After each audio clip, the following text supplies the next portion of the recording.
The ballroom shimmered like a kingdom of light. Chandeliers dripped crystal fire across velvet drapes, and every camera flash seemed to burn with greed. Tonight was not just any evening. It was the Van Allen billion-dollar auction, where fortunes shifted hands with a single nod, and reputations were forged or destroyed in whispers of millions. Leonard Carrington stood near the center, his arm linked with the dazzling mistress who had stolen headlines and his marriage alike. He was the kind of billionaire who wore arrogance as casually as his custom tuxedo. To him, this night was about prestige, parading his success, his new lover, and erasing the ghost of the woman he had discarded. The mistress, Cassandra Vale, gleamed like a jewel he could never afford, but somehow owned. Her gown was slit too high, her laugh pitched too sharp, but the crowd adored her boldness. Cameras clung to her like bees to sugar. She was the symbol of his upgrade, at least in his mind.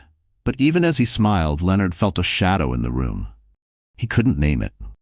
He only felt a prickle down his spine, as if fate had tapped him on the shoulder. Then it happened. The doors at the far end opened, and silence fell like a blade.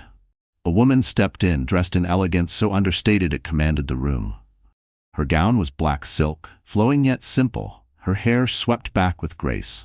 But what drew every gasp was not the gown, not the poise. It was the swell of her stomach, the unmistakable sign of pregnancy beneath the silk. It was Isabella Hale, Leonard's ex-wife. Gasps echoed like broken glass across the ballroom. The cameras turned violently, abandoning Cassandra in a heartbeat.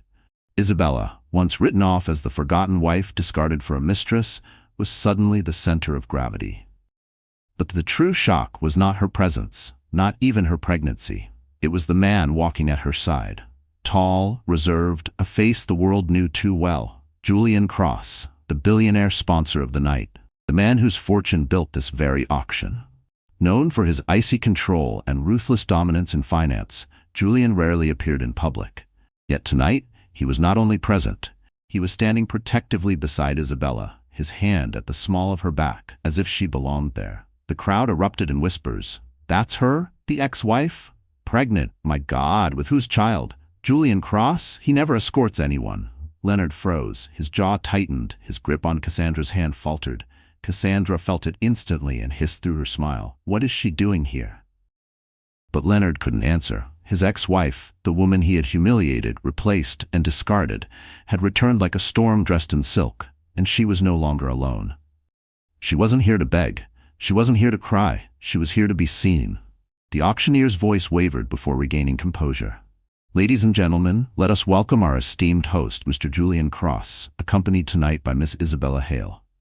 The title cut like a knife, Miss Isabella Hale. Not Mrs. Carrington, not Leonard's ex-wife. She was her own name, her own power, standing beneath the spotlight. Leonard's heart hammered against his ribs. He remembered the last night they had spoken.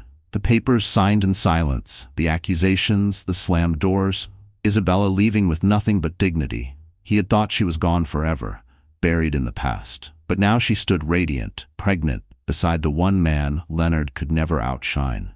Cassandra's nails dug into his arm. Say something. They're staring at her more than me. But Leonard could not. His lips were ash, his tongue heavy. Because in that instant, he realized something cruel and undeniable. He hadn't just lost a wife, he had lost the narrative. The cameras flashed harder now, reporters whispering into recorders, the social feeds exploding. Ex-wife returns, pregnant, with Julian Cross. The story wrote itself. Isabella did not glance toward Leonard, not once. She moved with grace, her gaze steady, her hand gently resting on her stomach. Julian leaned closer, murmuring something only she could hear, and she smiled. A smile not of revenge, but of survival. That smile cut deeper than any words. Because it told Leonard, "You cannot erase me. You cannot define me. I am no longer yours to break." Cassandra, desperate, forced a laugh too loud. Well, isn't this dramatic? She looks heavier than before. But the attempt at cruelty landed flat. No one laughed. No one looked. Cassandra was invisible now, swallowed by Isabella's presence. Leonard's empire had been built on control, yet here he stood, powerless, reduced to silence by the sight of a woman he once dismissed. The night was only beginning. The auctioneer prepared to open the first bid, but everyone knew. The real battle was not for art or diamonds. It was for power, for dignity, for the right to rewrite history.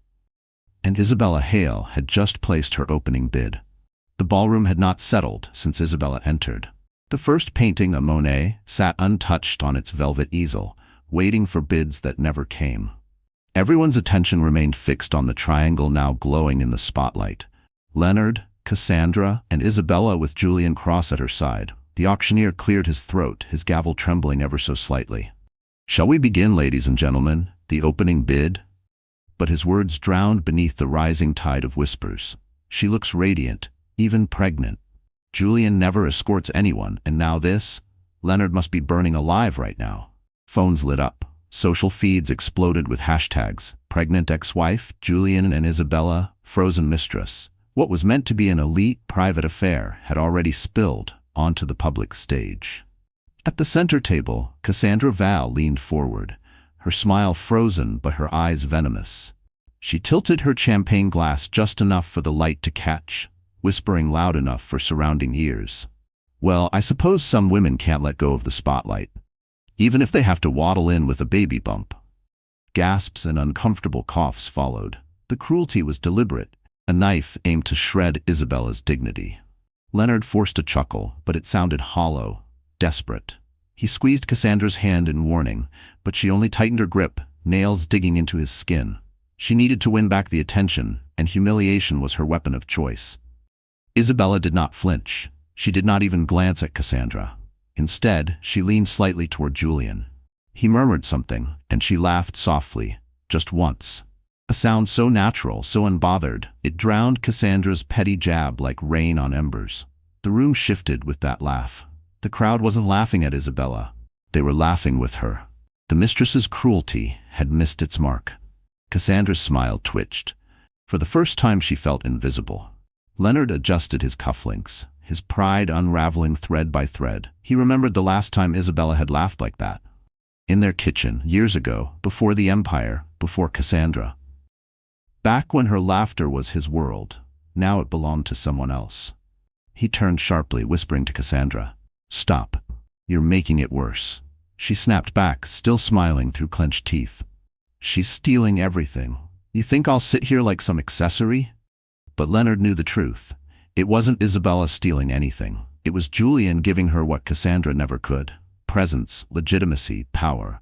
The auctioneer slammed the gavel. Opening bid for the Monet, 50 million. A hand rose. Not Leonard's, not Cassandra's. Julian Cross. The crowd gasped. His voice was calm, sharp as ice. 50 million. He didn't even glance at the painting. His eyes rested on Isabella as if the entire bid was nothing more than punctuation in their private conversation. Leonard's jaw locked. 50 million. On the first bid. A number only a man like Julian could throw like pocket change. And he had done it while sitting beside Leonard's ex-wife. Another hand rose timidly across the room, a hedge fund manager sweating under the lights. 52 million. Julian leaned back, his lips barely moving. 100 million. The room erupted. Not even the art was the story anymore. It was the gesture, the audacity, the declaration. Julian Cross was not bidding on a painting. He was bidding on the stage itself. And he had just claimed it in Isabella's name. Cassandra slammed her glass onto the table, the champagne spilling. "He's showing her off, like some prize." Leonard's voice was low, trembling. "Then why does it feel like we're the spectacle?" He looked around. Every eye was on them, on him, waiting for a reaction. He had lived his entire life commanding rooms, yet here he was, reduced to an afterthought in a story he once owned. Julian's bid crushed all opposition. The gavel fell. Sold to Mr. Julian Cross at 100 million. Applause erupted. Cameras flashed, and Isabella simply smiled. She placed her hand gently on her stomach, as though anchoring herself amidst the storm. Cassandra could no longer contain herself. She stood abruptly, the chair screeching. "Congratulations, Isabella. I didn't know pity came with $100 million price tag."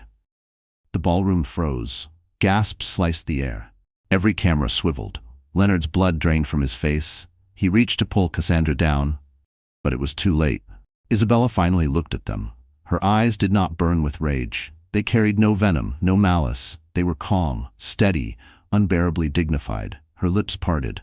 "Some men buy diamonds to cover shame, others buy silence. But tonight, I see a man buying freedom." The words landed like a blade across the table. Not shouted, not cruel, just simple truth. The crowd erupted in murmurs, phones tapped furiously. Cassandra's face burned crimson. Leonard felt as though the ground had been stolen beneath him. And Julian Cross? He simply placed his hand over Isabella's, grounding her. His expression unreadable, yet unshakable. Reporters whispered, "Freedom? What did she mean? Freedom from Leonard? Freedom for herself?" But Leonard knew. She had just declared herself free. From him, from their past, from the cage he built around her. And with Julian Cross at her side, the world was forced to believe her.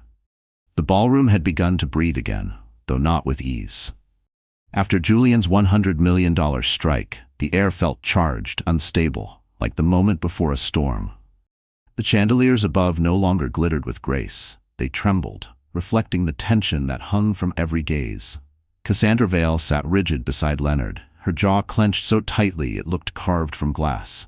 She had never been ignored in her life. Not on red carpets, not in the glossy spreads of fashion magazines, and certainly not in a room full of people paid to adore wealth. Yet tonight she was invisible. Every lens, every whisper, every pulse of curiosity bent toward Isabella and the billionaire beside her. Cassandra leaned in, her voice cutting into Leonard's ear. "This ends tonight. She won't humiliate me again." Leonard swallowed hard, eyes still fixed on Isabella across the hall. "Don't," he muttered. "You've already said enough." But Cassandra's lips curled. "You don't control me, Leonard. Not anymore. If she wants to play games in front of the world, then so will I." Meanwhile, Isabella sat poised, her hand resting protectively on the curve of her stomach. Julian spoke little, but his silence was a fortress. Every so often he tilted his head toward her, asking softly if she needed water, if she was comfortable. She answered with faint smiles, never once lowering her guard. Yet beneath her serenity, Isabella could feel it, Cassandra's venom circling closer, like a predator testing the edge of the light. She remembered too well how Cassandra thrived on spectacle. Isabella had once been crushed under that weight, her quiet dignity mistaken for weakness. But not tonight. Tonight she had Julian at her side, and something deeper in her chest. A resolve.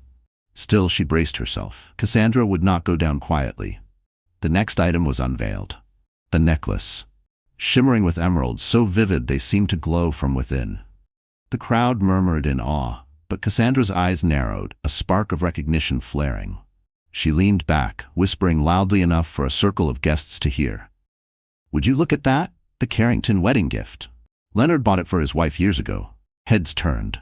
Whispers darted like arrows. Isabella's chest tightened. Yes.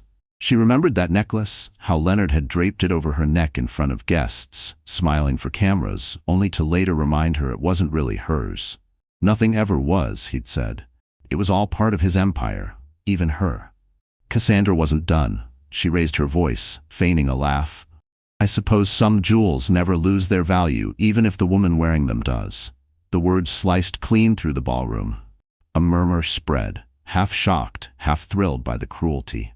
Reporters scribbled furiously, already crafting headlines. "Mistress targets pregnant ex-wife in auction insult."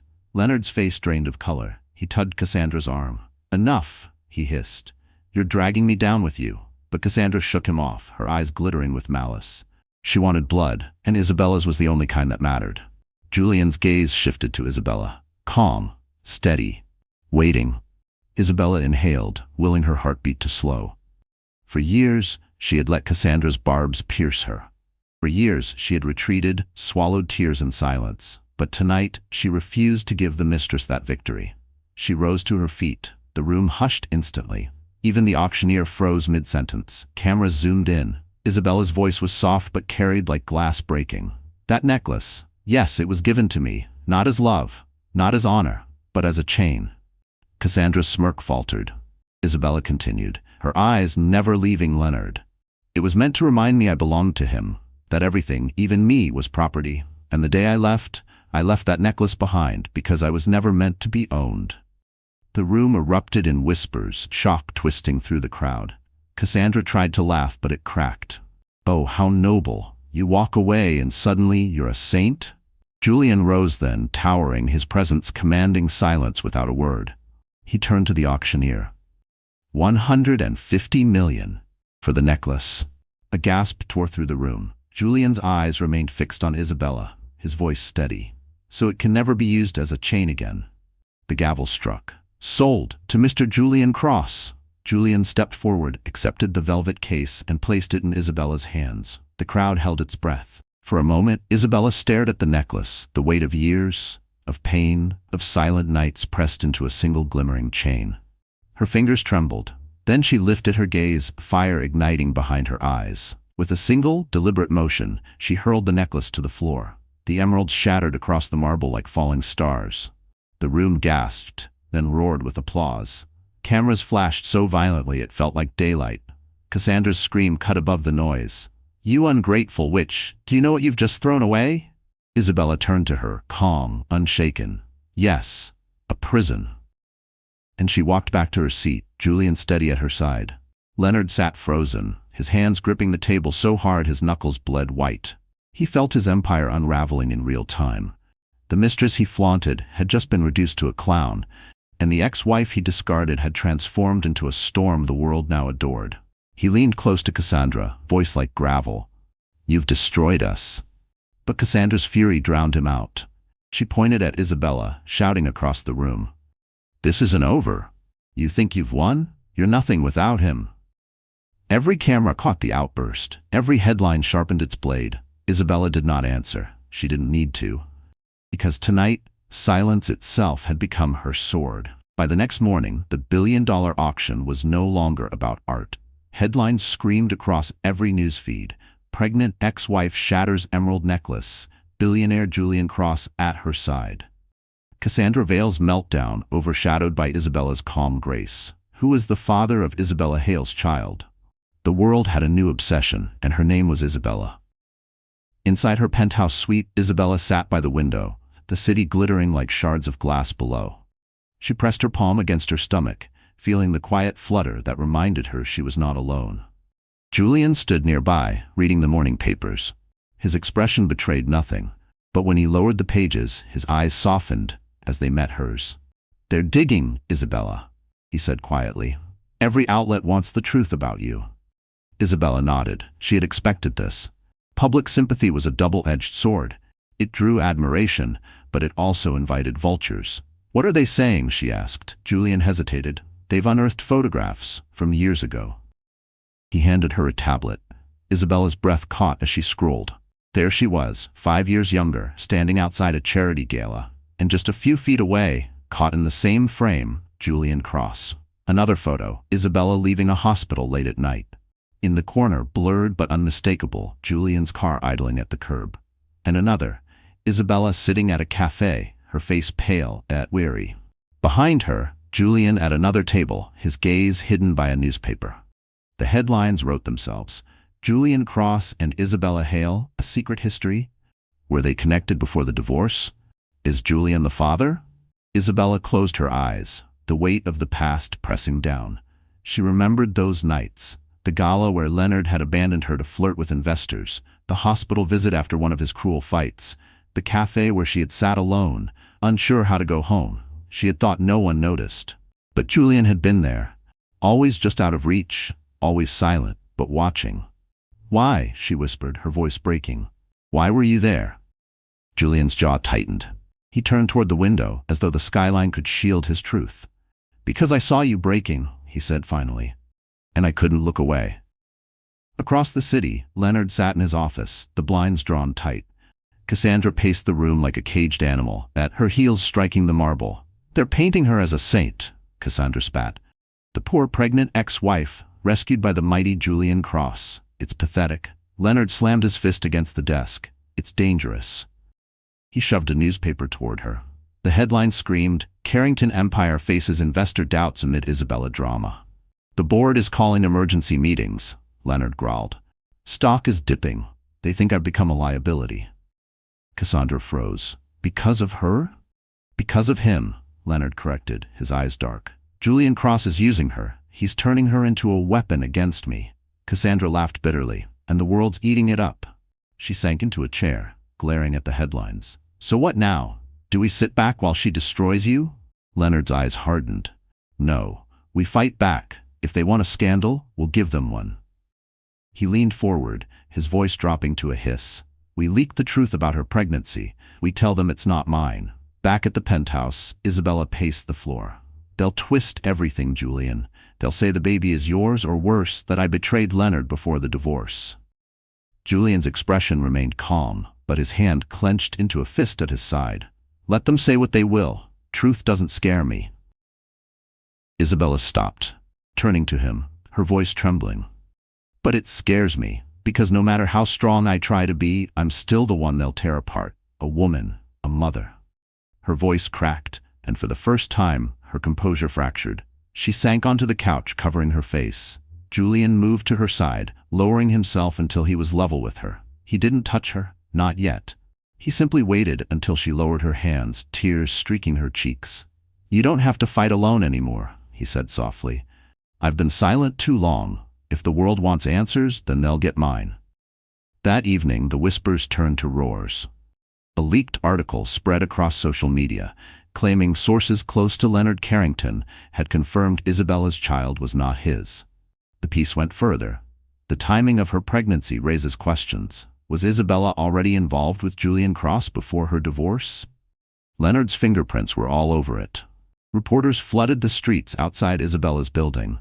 Camera crews camped at the entrance. Headlines burned through every screen. Pregnant ex-wife's baby mystery. Carrington or Cross. Billion-dollar love triangle shakes high society. Inside, Isabella stared at the television, her body trembling. They won't stop, she whispered. They'll tear this child apart before it's even born. Julian reached for the remote and shut off the noise. His voice was low, steady, a steel edge beneath velvet. Then we take control of the story. Tomorrow, you walk into the world not as his ex-wife, not as a victim, but as a woman who cannot be silenced. Isabella met his gaze, fear warring with resolve. And if they ask whose child it is? Julian leaned closer, his eyes unflinching. Then I'll tell them the truth, that whether the child carries my name or not, I will protect it as my own. The words hung in the air, heavy, irrevocable. For the first time in years, Isabella felt her fear weaken beneath the weight of someone else's certainty. She placed her hand over her stomach and whispered, almost to herself, Then tomorrow, let them hear us. The second night of the auction carried a different weight. The press swarmed the entrance, their flashes like lightning against the velvet ropes. Protesters and admirers alike crowded the sidewalks, shouting Isabella's name. Some carried signs of support. Dignity is priceless. Others held tabloids with screaming headlines about her pregnancy and Julian. Inside the ballroom, tension thrummed like a live wire. Leonard and Cassandra arrived first, their smiles brittle, their movements sharp. Leonard knew his empire was cracking. He felt it in the whispers of investors, in the way cameras no longer lingered on him but instead sought any glimpse of Isabella. Cassandra, however, had a plan. A cruel, perfect plan. When Isabella entered with Julian at her side, the crowd parted like water around a ship. She was radiant, even in simplicity. An ivory gown flowing around her frame, her hand resting gently over her unborn child. Julian's presence beside her was thunder without sound. No one dared approach, but everyone watched. Cassandra leaned toward Leonard, her lips curling. Watch closely. Tonight, she won't leave unscathed. The auctioneer began with paintings and sculptures, but Cassandra's eyes gleamed as her turn approached. She had arranged it carefully. A special lot, donated anonymously. Finally, the item was unveiled. The velvet box opened, and the room inhaled sharply. A wedding ring. Not just any ring, the Carrington wedding ring. The one Leonard had slid onto Isabella's finger before cameras and society, the one she had left behind when she walked away. Cassandra's voice rang out, feigned innocence dripping with venom. Oh, how touching. A piece of history, ladies and gentlemen. The ring of a marriage that couldn't last. A relic of broken promises, surely worth something to someone. Laughter rippled uneasily through the crowd. Gasps followed as people turned to see Isabella's face. Her fingers stiffened against her gown. Memories rushed in. That day under chandeliers, Leonard's practiced smile, her trembling hands. She had thought it meant forever. Instead, it had become a shackle, just like the emerald necklace. Julian's hand brushed hers lightly under the table. His voice, low and steady, grounded her. It's only a ring. It holds no power unless you give it. Isabella breathed deeply, steadying herself. She rose before the room, her voice soft but cutting through the silence. That ring, it was once a promise, but promises built on lies cannot hold. I left it behind, not because it lost value, but because I gained mine. A murmur swept through the room. Some nodded, others whispered. Cameras flashed like wildfire. Cassandra smirked. Such poetry. But if you truly valued yourself, Isabella, why not keep it as a reminder? Or is it easier to throw away symbols when you have someone new to buy you better ones? The words dripped like acid. Julian stood then, his presence silencing the murmurs. His gaze swept across the room before settling on the auctioneer. 200 million. The crowd erupted. The bid was obscene, more than the ring's worth 100 times over. But Julian's face was calm, unshaken. Cassandra's smirk faltered. You can't be serious. Julian cut her off, his voice as cold as marble. I'm entirely serious, because this ring does not belong to Leonard Carrington. It never did. It belongs to the woman he tried to bind, and tonight I will ensure no man binds her again. The gavel slammed. Sold. To Mr. Julian Cross. Julian took the velvet box from the stage, turning to Isabella. He opened it before her, not as a proposal, not as a gesture of ownership, but as an offering. The room hushed, waiting. Isabella stared at the ring. The memories, the pain, the betrayal, it all surged back. Her eyes filled, but her tears did not fall from weakness. They gleamed like steel. Slowly, she took the ring. For a moment, the world held its breath. Then, with a steady hand, she turned and placed it back on the velvet cushion. Her voice rang clear. This is not my freedom. This is not my worth. My value has never been measured in gold or diamonds. It lives here. She placed her hand firmly over her stomach. In the life I choose to protect, and no one will ever strip that from me again. The crowd erupted, thunderous applause shaking the chandeliers. Some stood, clapping until their hands reddened. The cameras flashed, immortalizing the moment. Cassandra shot to her feet, furious. She's manipulating you. She's nothing but a... But her words drowned beneath the roar of approval. Even investors and socialites who once bowed to Leonard now applauded Isabella. Leonard sat pale, motionless, his empire crumbling in his silence. Isabella returned to her seat, Julian steady beside her. For once, she didn't feel like she was surviving. She felt like she was winning. Outside, the headlines spun before the ink was even dry. Pregnant ex-wife rejects $200 million ring, declares her worth beyond gold. Cassandra Vale humiliated as Julian Cross buys Carrington wedding ring. Leonard silent as ex-wife commands the auction.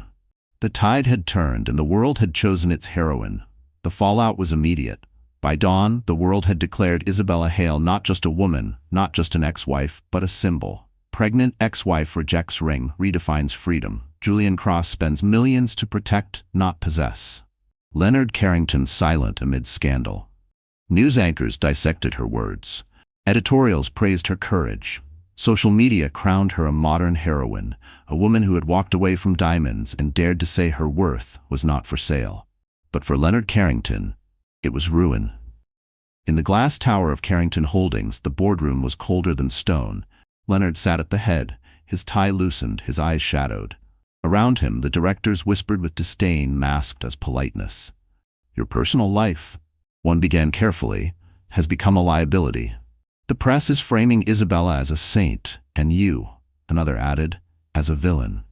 Our investors are spooked. Stock has dropped 12% in 3 days. Leonard slammed his hand against the polished table. Do you think I care about tabloids? But the silence that followed was damning. The men and women around him did care. Because money followed reputation, and his reputation was bleeding. One director finally spoke what the others only implied. If this continues, we may have to consider a vote of confidence in your leadership. The words struck like ice. A vote of confidence was nothing less than a knife pressed against his throne. Across the city, Isabella's name soared. She couldn't step outside without cameras flashing, without strangers offering smiles and blessings. Mothers stopped her on the street to say she had given them strength. Women wrote letters about leaving toxic marriages, about reclaiming dignity. Inside her apartment, Isabella sat surrounded by stacks of mail, piles of support she never expected. She touched her stomach, whispering softly to her unborn child. You see this? The world isn't laughing anymore. They're listening. Julian entered, placing a folder on the table. He glanced at the letters but did not linger. His mind was elsewhere. They're still digging. he said. But now it's not just about you, it's about Leonard. Isabella looked up, confused. Leonard? Julian opened the folder. Inside were documents, spreadsheets, numbers highlighted in red. Carrington Holdings, Julian said slowly, has been laundering money. Offshore accounts, hidden transfers. He's been covering it for years, and someone just leaked it. Isabella's breath caught. Leaked? Julian nodded. An anonymous report hit the financial journals this morning. It names Leonard. It suggests you knew. Her eyes widened. Me? Because you were his wife when it began. They'll assume you were either complicit or a witness. The weight of it slammed into her chest. She had left Leonard to save herself, to find freedom, not to be dragged back into his corruption. What do I do? She whispered. Julian's eyes softened, though his voice stayed firm. Tell the truth. The world is already on your side. If you distance yourself now, you could bring him down for good. Isabella closed the folder, her hands trembling. She wanted nothing more than to erase Leonard from her life. But now fate was handing her the power to destroy him completely, and that terrified her. Meanwhile, Cassandra Vale's fury reached a fever pitch. In a suite filled with shattered glass and spilled champagne, she screamed at Leonard. They're worshipping her. Do you see the headlines? Do you see the crowds? She's their martyr, and I'm their villain. Leonard sat slumped, his face ashen. He had stopped trying to calm her days ago. They'll never forget last night, Cassandra raged on. The necklace, the ring, she humiliated me. You humiliated me. And now Julian Cross is parading her like a queen while we sit here drowning. Leonard snapped, his voice raw. Do you think this is about you? I am losing everything. The board wants me gone, investors are pulling out, and now there's a goddamn leak accusing me of fraud. Cassandra froze, her fury colliding with fear. Fraud? Leonard buried his face in his hands. They think Isabella knows. If she speaks, I'm finished. Cassandra's voice turned sharp, almost vicious. Then stop her. Do whatever you have to. She's carrying your child, Leonard. Remind her of that. But Leonard didn't answer. His silence was heavier than words. That night, Isabella stood on her balcony, the city glittering beneath her. Julian joined her, his presence a steady calm. They'll come after me, she murmured. Leonard won't go quietly. Julian's voice was low, unyielding. Then let him come. You've already won the crowd. Now you win the truth. Isabella turned, searching his face. And if the truth drags me down with him? Julian held her gaze. Then I'll fall with you. The words struck her deeper than any promise. For the first time, she realized Julian wasn't just shielding her. He was binding his fate to hers. She touched her stomach, whispering almost to herself. Then tomorrow, it begins. The city was addicted. Every magazine cover, every late-night talk show, every glowing phone screen carried the same question. Whose child is Isabella Hale carrying? The tabloids were merciless. Some swore the baby was Leonard's, pointing to the timing of the separation. Others insisted Julian was the father, dredging up the photos of him lingering in Isabella's past. Headlines screamed, pregnant ex-wife, love child of Cross or Carrington. Julian Cross seen entering Isabella's apartment after midnight. Leonard furious over paternity scandal. For Isabella, every step outside became a battlefield. Reporters shoved microphones in her face, strangers shouted questions in the street, some voices cheered her name, others spat ugly accusations. Through it all, Isabella stayed silent. Her dignity became her armor. But silence, in the frenzy of the media, only sharpened the hunger. In his office, Leonard's rage boiled. He hurled a crystal decanter against the wall, shattering it into shards. "She's making me a fool," he roared. "The world thinks I don't even know if I fathered my own child." Cassandra lounged on the sofa, her legs crossed, her smile sharp. "Well, do you?" Leonard's eyes blazed. "Of course it's mine." Cassandra raised a brow. "Then prove it. Demand a test. Drag her into court. Show them she's nothing without your name." Leonard paced, his chest heaving. "If I push too hard, I look desperate. Weak. Julian will spin it, make me the villain again." Cassandra's smile twisted. "You already are the villain, so use it. Villains don't beg, they take." Her words coiled around him like poison, and for the first time, Leonard considered it. Meanwhile, Isabella sat in her living room, curtains drawn against the flash of cameras. Letters of support still poured in, but now they were mixed with cruelty, questions about her virtue, whispers about the child. She pressed her hand against her stomach, whispering, "You're not a scandal. You're not a weapon. You're mine." Julian entered, his expression unreadable. He carried a stack of newspapers, headlines blazing with her name. "They won't stop," he said quietly. "They'll circle until someone gives them blood." Isabella looked up, her eyes weary. "And what if that blood is mine?" Julian crossed the room, kneeling before her. For the first time, his voice lost its steel. It was raw, human. "Then let it be mine first," her breath caught. "Julian." But he silenced her with a look. "Tomorrow," he said, "I speak. The world wants an answer, and I'll give it." The next evening, cameras flooded the lobby of a luxury hotel where Julian had called a press conference. Reporters buzzed like hornets, their pens and microphones poised for the kill. Leonard watched from his penthouse, his fists clenched. Cassandra at his side whispered, "This is it. He's going to claim her child." And deep inside, Leonard knew, if Julian did, everything was lost. On stage, Julian Cross stood tall, his presence commanding silence before he even spoke. Isabella sat to the side, her hands folded over her stomach, her face calm but pale. Julian began. "The past weeks have been filled with questions. About Isabella. About her child. About me." Flashes erupted. Reporters leaned forward. Julian's gaze swept the crowd, unflinching. "I will tell you the truth. The child Isabella carries may or may not share my blood. That is not what matters." A murmur rippled, confusion spreading. "What matters," Julian continued, "is that the child is hers. And because it is hers, I will protect it with my life. Whether it is mine or not, it is under my name, my shield, my care." The room erupted. Reporters shouted questions, flashes blinded the air, but Julian's voice thundered above it all. "Blood does not make a father, love does, and this child will never be without either." Leonard smashed his glass against the floor, his face twisted in fury. "He's stealing my child, my name."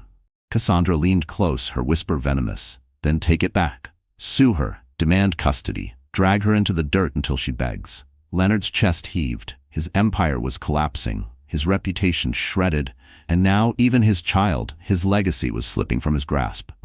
Rage consumed him, hot and blinding. "Yes," he growled, "if Julian wants to claim what's mine, then I'll destroy her before I let it happen." Back at the press conference, Isabella stood slowly, the room still roaring. She looked out at the sea of cameras, the thousands of eyes piercing her. She placed her hand over her stomach. Her voice was soft, but it carried. "This child is not a scandal, not a weapon, not a headline. This child is hope, my hope." The room hushed. Tears shimmered in her eyes, but her voice did not break. "And no matter what the world decides to call me, I will raise this child in truth, not lies, in strength, not fear. That is all anyone needs to know." The applause shook the hall. For once, the questions ceased. The night after Julian's press conference was heavy with silence. The world still echoed with his words. "Blood does not make a father, love does." But inside Isabella's penthouse, the air was thick with unease. She sat curled on the sofa, her hands resting over her stomach, while the city glittered outside like a cruel audience that never stopped watching. She had just begun to drift into sleep when the buzzer rang. Her chest tightened. Few people knew how to reach her directly. Fewer still dared. Against her better judgment, she answered. "Isabella," came the voice she knew too well. "It's me. Open the door." Leonard. Her pulse hammered. She hesitated, then pressed the release. The elevator hummed, carrying her past into her present.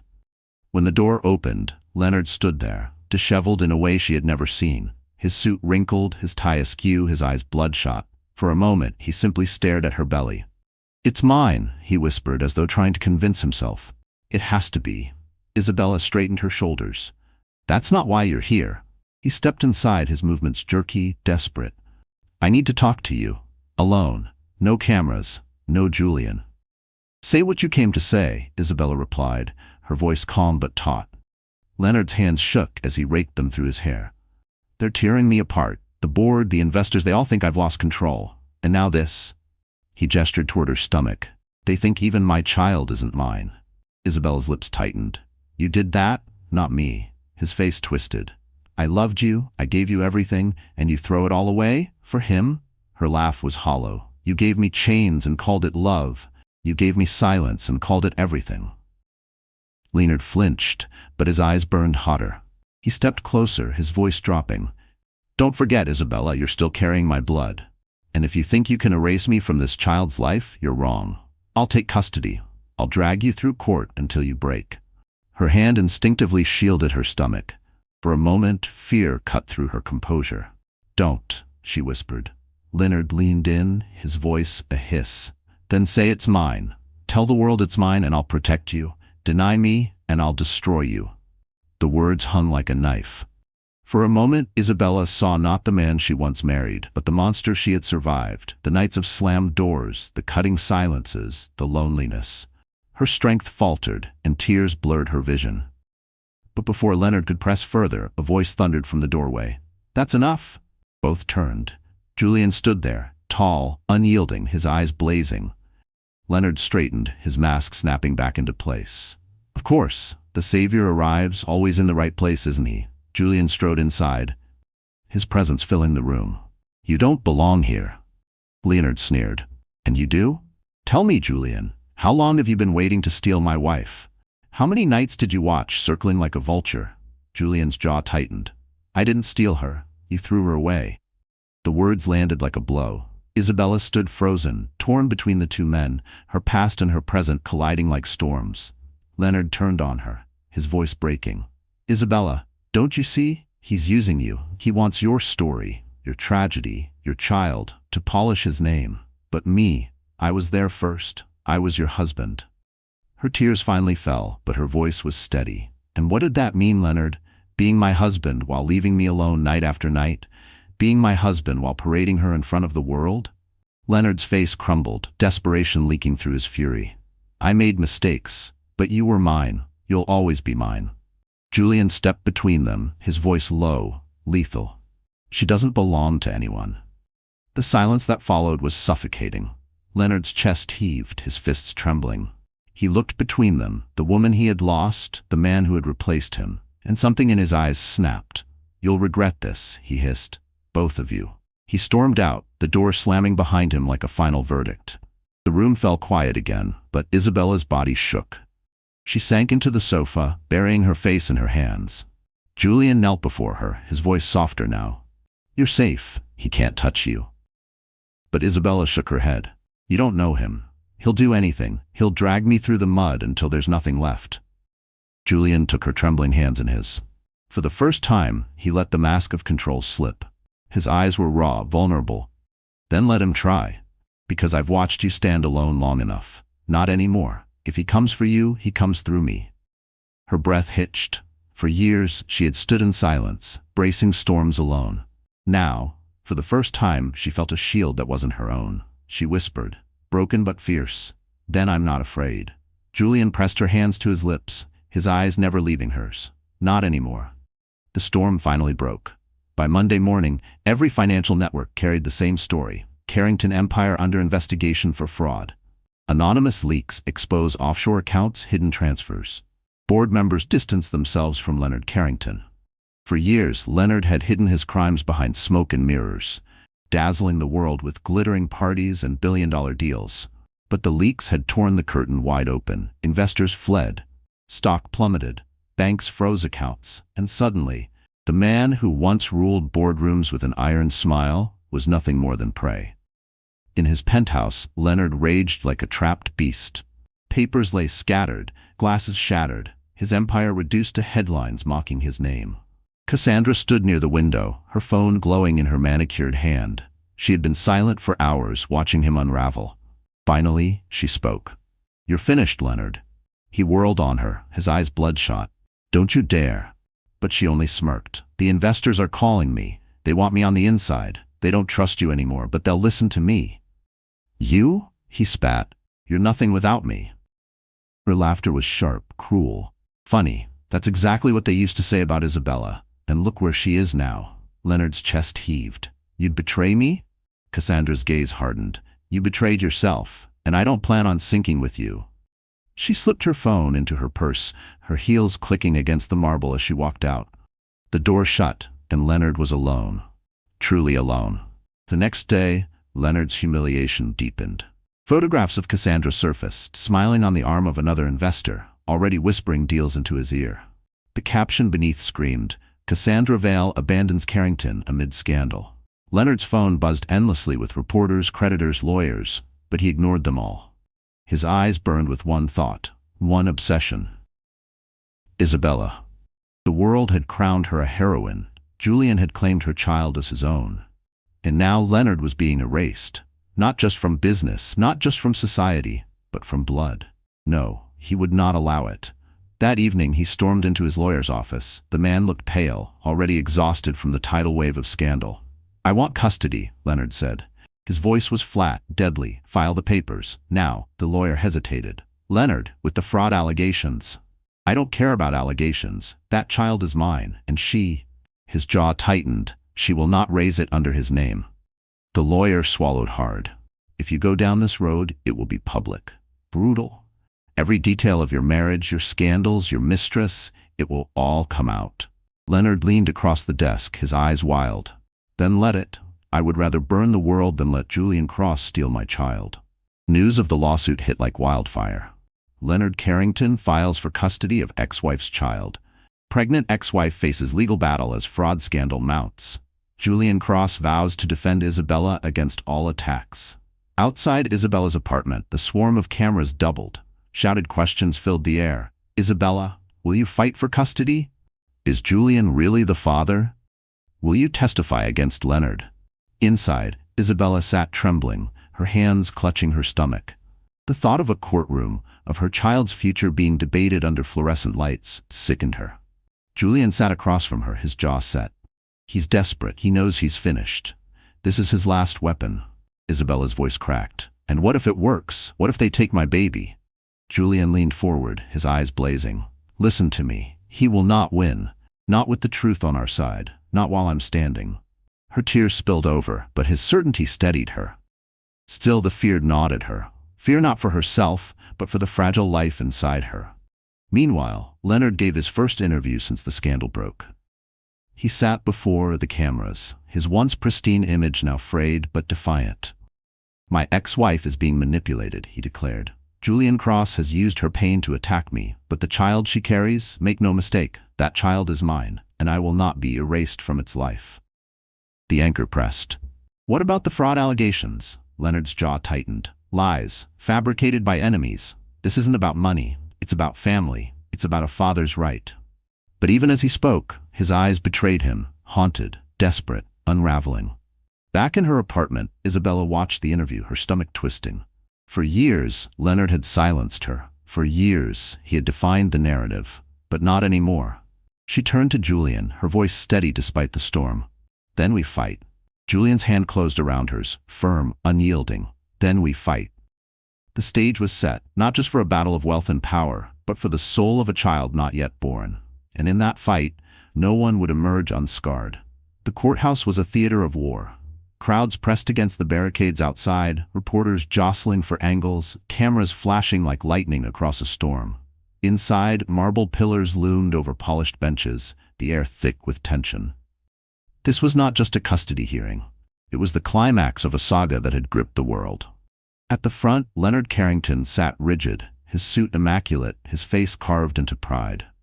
Yet his hands trembled against the table. He had lost his company, his mistress, his empire.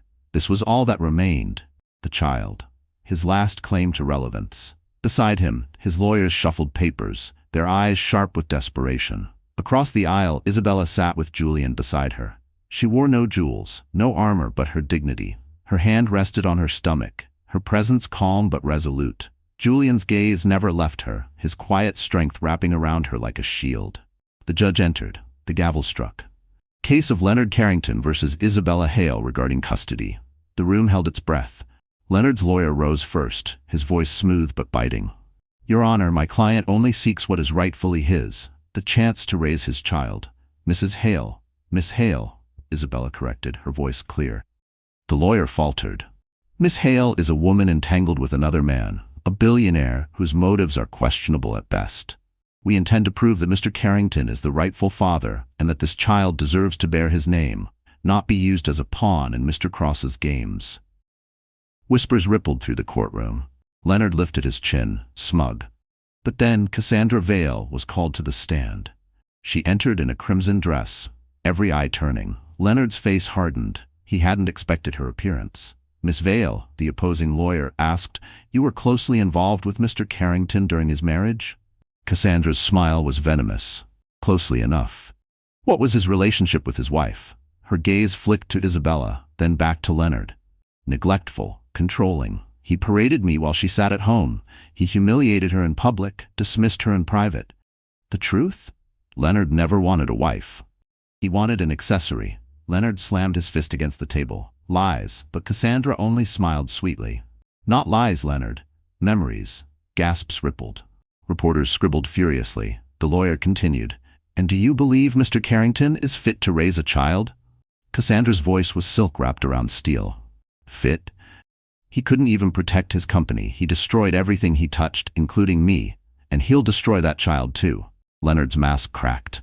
He shouted across the courtroom, his voice raw, desperate. "You betrayed me, Cassandra. You all betray me." The judge slammed the gavel. Order, but the damage was done. Leonard no longer looked like a father fighting for his child. He looked like a man unraveling before the world. Finally, it was Isabella's turn to speak. She rose slowly, her hand never leaving her stomach. The courtroom hushed. Her voice was soft, steady, but every word struck like glass. "I am not here to destroy Leonard. He has done that himself. I am here because I carry a child who deserves peace, who deserves to grow up free of cruelty, free of shame, free of the chains that bound me for years." Her eyes met the judge's. "This is not about money. It is not about revenge. It is about dignity. I will protect my child's dignity with my life, because that is what a parent does." Silence filled the room. Even the reporters lowered their pens, their eyes shining. Julian finally rose, his voice deep, unwavering. "And I will stand with her. This child may or may not share my blood. But blood does not define fatherhood. Love does, and this child will never want for love while I breathe." The judge leaned forward, his expression grave. "I have heard enough." The gavel struck. Custody awarded to Isabella Hale. The courtroom erupted, cheers, gasps, cameras flashing like fire. Isabella closed her eyes, tears spilling down her cheeks. She placed both hands over her stomach, whispering to the life within her, "We are free." Julian's hand found hers, strong, steady. For the first time she allowed herself to lean into him, not as a crutch but as a choice. Leonard remained seated, frozen, his face pale as ash. Around him his lawyers whispered of appeals, but he didn't hear. His empire was gone, his mistress gone, his child gone. He had nothing left but the echo of his own pride. Slowly, he lowered his head into his hands, the image of a man broken, not by enemies but by himself.